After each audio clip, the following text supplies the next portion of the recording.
Here's my kiddie pool garden bed. I've always wanted to have one. Looked easy, so I decided to give it a try this time.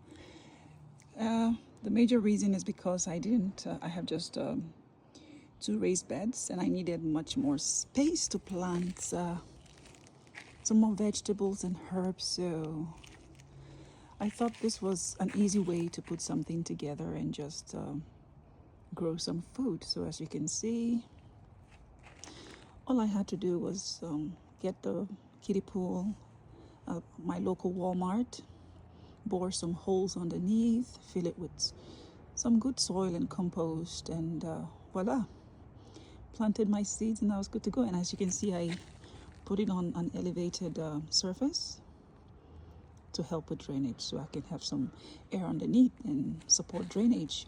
And another thing to mention is that to help drainage as well, I put some sticks under before I added the soil to help with drainage, because drainage is really, really important for the raised bed, for the kiddie pool raised bed. So yes, I have a whole bunch of plants here. I don't even know the total.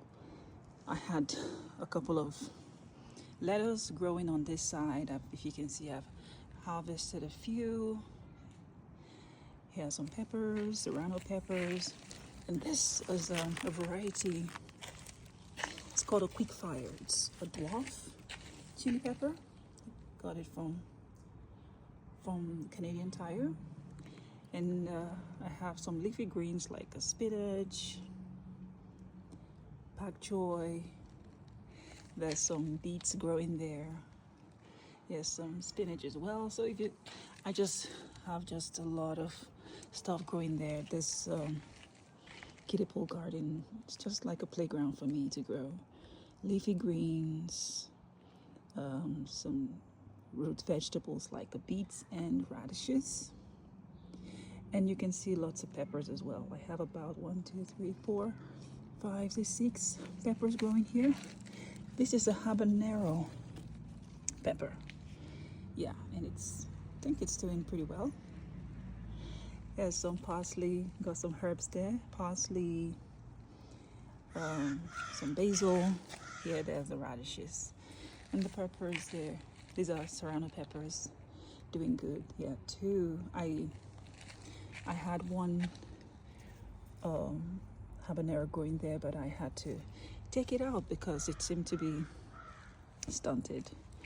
It was being overshadowed by these huge marigolds I have here. I got the marigolds from my local library. Yeah, I got the seeds from the local library. It was just labeled marigolds. I had no idea they were these huge African marigolds.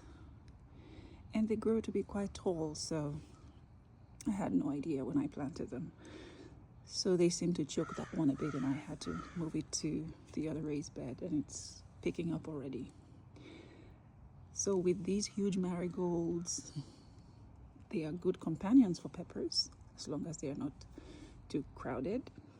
I find that their shade will be good for leafy greens, that like these lettuces, and I've thrown some other seeds in there that will be coming up as soon as I'm done harvesting these ones. So the marigolds shade will come in handy for my leafy greens. So in spite of the heat, I can take advantage of their shade to grow my cold weather crops.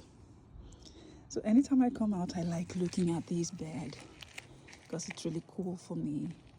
If you're a gardener, you would understand having a couple of things just grow in your raised bed, and being my first time, it's experimental and it's really nice.